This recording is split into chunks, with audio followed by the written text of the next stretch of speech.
आज हम पढ़ेंगे क्लास 12th की हिंदी अध्याय 4 नौका विहार, जो सुमित्रानंद पंत के द्वारा रचित है।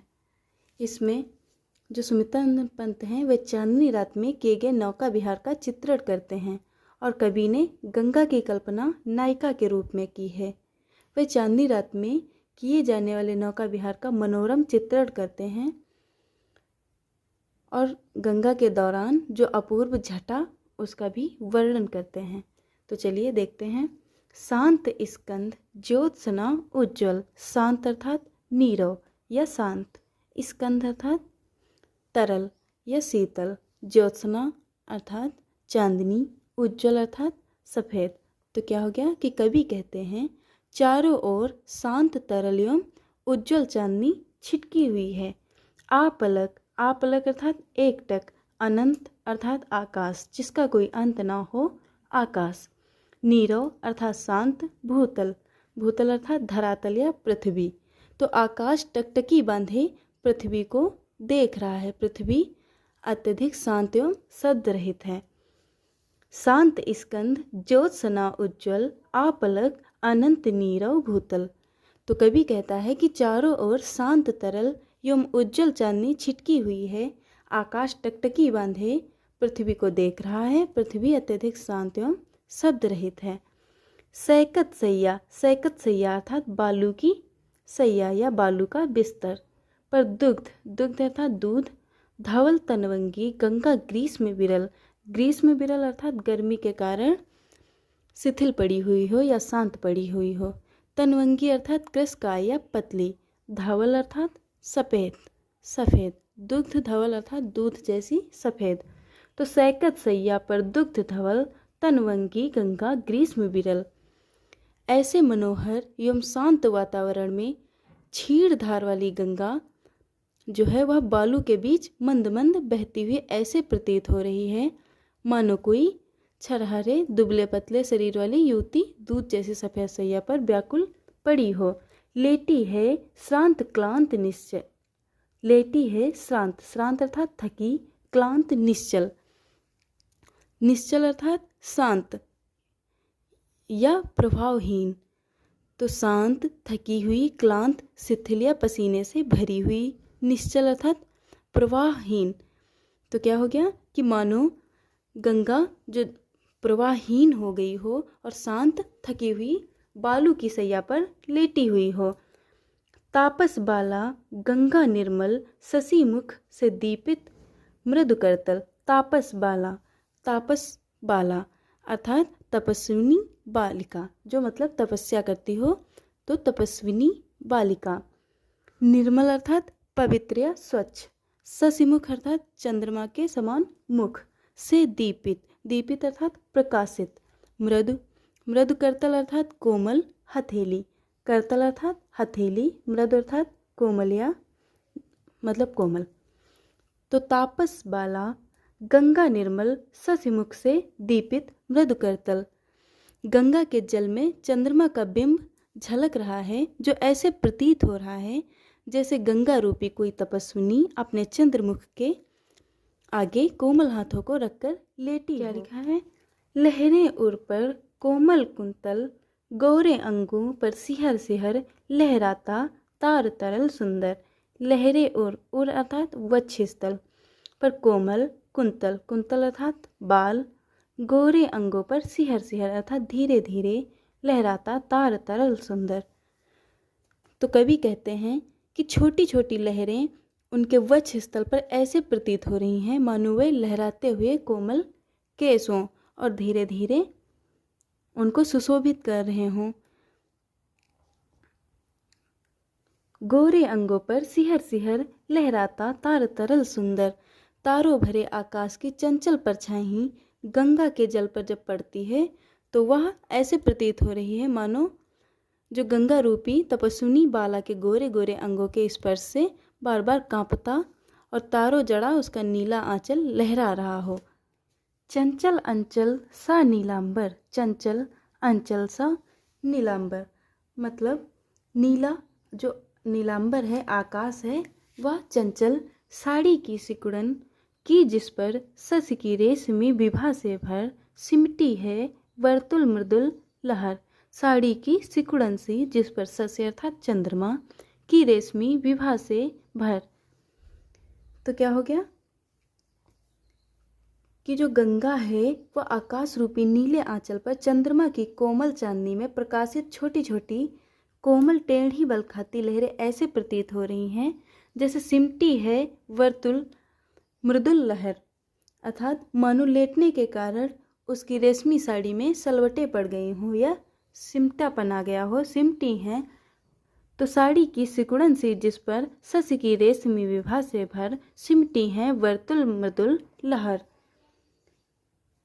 मानो लेटने के कारण उसकी रेशमी साड़ी में सलवटें पड़ गई हों या उस आकाश रूपी नीले आंचल पर चंद्रमा की कोमल चांदनी से प्रकाशित छोटी छोटी कोमल टेढ़ी बल खाती लहरें ऐसे प्रतीत हो रही हैं जैसे कोई लेटने के कारण रेशमी साड़ी में सलवटें पड़ गई हों। चांदनी रात का प्रथम पहर। चांदनी रात का प्रथम, प्रथम अर्थात पहला, प्रहर अर्थात पहर। हम चले नाव लेकर सत्वर। तो चांदनी रात का प्रथम पहर, सत्वर अर्थात होता है शीघ्र या तेज। तो कवि पंत जी कहते हैं कि वह चांदनी रात के प्रथम पहर में हम चले नाव लेकर सत्वर, अर्थात नौका विहार करने के लिए एक छोटी सी नाव लेकर तेजी से गंगा की ओर आगे बढ़े। सिकता की सस्मित सीपी पर मोती सी, ज्योत्सना रही विचर लो पाले चढ़ी उठा लंगर। सिकता की सस्मित सीपी पर मोती की ज्योत्सना रही विचर। सस्मित अर्थात मुस्काती हुई। तो क्या हो गया कि गंगा के तट के सौंदर्य का वर्णन करते हुए कवि कहते हैं कि गंगा का जो तट है वह ऐसे रम्य लग रहा था मानो खुली जो रेवेली सीपी होती है वह चंद्रमा रूपी मोती के समान भ्रमण कर रही हो। लो पाले चढ़ी उठा लंगर, अर्थात ऐसे सुंदर वातावरण में गंगा में खड़ी नावों की पाले नौका विहार के लिए ऊपर चढ़ गई हैं और उन्होंने अपने लंगर उठा लिए। मृदु मंद मंद मंथर मंथर लघु तरड़ी हंसन सी सुंदर तिर रही खोल पालों के पर। मृदु अर्थात मीठी या मधुर, मंद मंद अर्थात धीरे धीरे, मंथर मंथर, मंथर मंथर अर्थात धीरे धीरे और मंद मंद अर्थात धीमी धीमी या धीरे धीरे। लघु तरड़ अर्थात छोटी नाव, तिर रही अर्थात तैर रही हो। पालों के पर अर्थात पंख। तो क्या हो गया कि कवि कहते हैं लंगर उठते ही छोटी छोटी नावें अपने पाल रूपी पंख खोलकर सुंदर हंसनियों के समान धीमी धीमी गति करके गंगा में तैरने लगी हूँ। निश्चल जल के सुच दर्पण पर बिंबित हो रजत पुलिन निर्भर। निश्चल जल अर्थात शांत जल के सुच दर्पण, दर्पण अर्थात दर्पण पर बिंबित, बिंबित अर्थात परछाई हो रजत पुलिन निर्भर। तो क्या हो गया कि गंगा का जल शांत एवं निश्चल है जो दर्पण के समान शोभामान हो रहा है। उस जल रूपी स्वच्छ दर्पण में चांदनी में कोई नहाया दोहरे ऊंचे लगते क्षण भर। तो कोई नहाया रेतीला तट प्रतिबिंबित होकर जो दुगने परिणाम में प्रकट हो रहा हो। निश्चल जल के शुचि दर्पण पर बिंबित हो रजत पुलिन निर्भर दोहरे ऊंचे लगते क्षण भर। तो गंगा का जल शांत एवं निश्चल है जो दर्पण के समान शोभामान हो रहा है। उस जल रूपी स्वच्छ दर्पण में चांदनी में नहाया रेतीला तट प्रतिबिंबित होकर दोगुने परिणाम में प्रकट हो रहा है। कालंकाकर का राजभवन सोया जल में निश्चिल प्रमन पलकों पर वैभव सघन, वैभव स्वप्न सघन, अर्थात गंगा तट पर शोभित जो कालंकार का एक राजभवन का प्रतिबिंब जल में झलक रहा है। ऐसा लग रहा है मानो यह राजभवन गंगा जल रूपी सैया पर निश्चिंत होकर सो रहा हो। पलकों पर वैभव स्वप्न सघन, अर्थात उसकी झुकी पलकों एवं शांत मन में वैभव रूपी स्वप्न तैर रहे हों या आ रहे हों। नौका से उठती जल हिलोर हिल पड़ते नभ के और छोर। नौका, नौका अर्थात नाव। जल हिलोर अर्थात पानी की लहर। नभ अर्थात आकाश।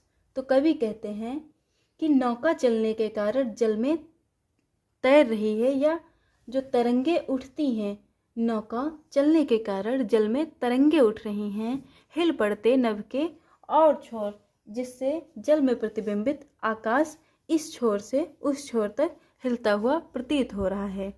विस्फारित नैनों से निश्चल कुछ खोज रहे चल तारक दल, ज्योतित कर नभ का अंत स्थल। विस्फारित, विस्फारित अर्थात खुले हुए। विस्तृत अर्थात नयन। आँख अर्थात तारक, नयन अर्थात आँख, और तारक अर्थात तारे। ज्योतित अर्थात प्रकाशित। अंत स्थल अर्थात हृदय का मतलब हृदय। ओट अर्थात आड़। तो विस्फारित नैनों से निश्चल कुछ खोज रहे जल तारक दल, ज्योतित कर नभ का अंत स्थल।